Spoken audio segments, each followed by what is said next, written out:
Assalamualaikum warahmatullahi wabarakatuh. Nama saya Asnar Alamia. Di sini saya akan menjelaskan sedikit materi tentang populasi dan sampel dan populasi. Tetapi di sini saya akan menjelaskan secara umumnya saja. Baiklah, langsung saja. Pengertian populasi. Populasi secara bahasa artinya sebagai seluruh jumlah orang atau penduduk di suatu daerah serta memiliki ciri-ciri atau karakteristik tertentu.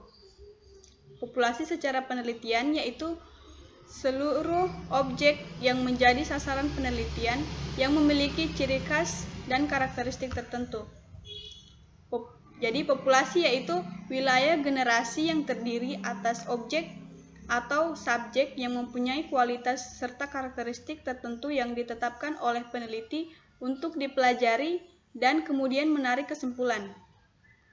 Menurut Ridwan, tahun 2003, halaman 3. Pengertian sampel. Secara bahasa, sampel artinya sebagian dari kecil yang mewakili kelompok atau seluruhnya yang lebih besar. Sampel adalah bagian dari jumlah dan karakteristik yang dimiliki oleh populasi tersebut. Menurut Sugiono, tahun 2012, halaman 120. Sampel merupakan sebagian dari jumlah populasi yang dipilih untuk sumber data tersebut.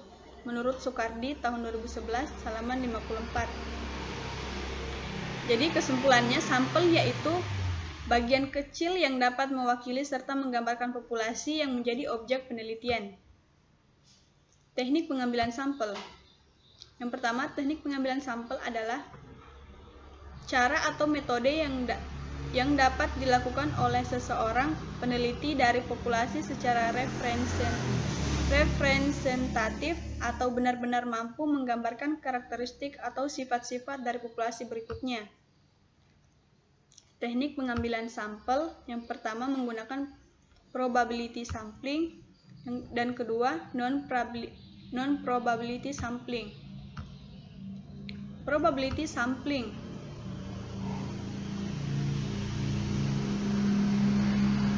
yang pertama, simple random sampling atau teknik pengambilan sampel secara acak. Contohnya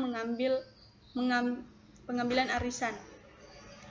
Yang kedua, proportional scientific random sampling adalah teknik mengambil sampel dilakukan tidak sejenis, contohnya jumlah kursi anggota DPR. Yang ketiga,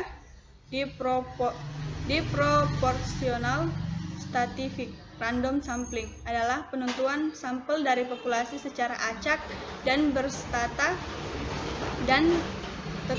akan tetapi terdapat sebagian tidak secara proporsional. Contohnya, perusahaan tertentu memiliki karyawan dari lulusan SMA.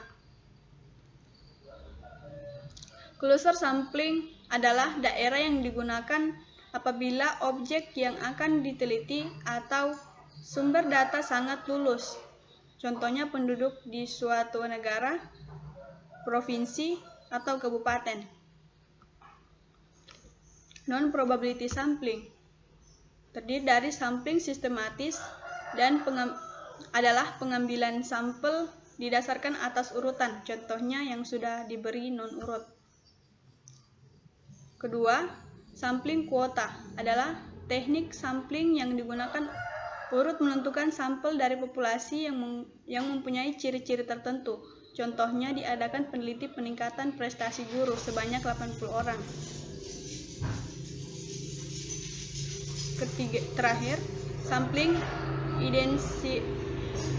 incidental adalah teknik yang cukup mudah karena pengambilan sampelnya di mana saja. Contohnya di Pasar Baruga jam tangan sangat murah dan berkualitas, jadi pengambilan sampel dibatasi. Yang keempat, purposive sampling adalah teknik pengambilan sampel berdasarkan pertimbangan. Contohnya, seorang hendak meneliti tentang model-model pembelajaran matematika. Yang kelima, sampel jenuh adalah teknik pengambilan sampel apabila seluruh anggota populasi dijadikan sampel penelitian. Contohnya, jumlah populasi kecil mempunyai jumlah 30. Snowball sampling adalah teknik sampling yang awalnya sedikit dan lambat laun menjadi banyak. Contohnya mencari orang yang lebih tahu dapat melengkapi data yang diberikan oleh 3 orang. Ukuran sampel adalah menentukan besaran sampel yang digunakan sangat penting dalam penelitian untuk menghindari kekeliruan-kekeliruan yang akan terjadi. Teknik penentuan besar sampel peneliti jika pengambil sampel apabila populasi telah diketahui. Rumusan yang digunakan untuk menentukan sampel yang populasinya telah diketahui menggunakan rumus Yamane. Menurut Ridwan, tahun 2010, halaman 65, yaitu yang pertama, N kecil sama dengan jumlah sampel, N besar sama dengan jumlah populasi, dan D kecil merupakan presesi yang ditetapkan. Sekian yang dapat saya jelaskan, kurang dan lebihnya mohon dimaafkan. Wassalamualaikum warahmatullahi wabarakatuh.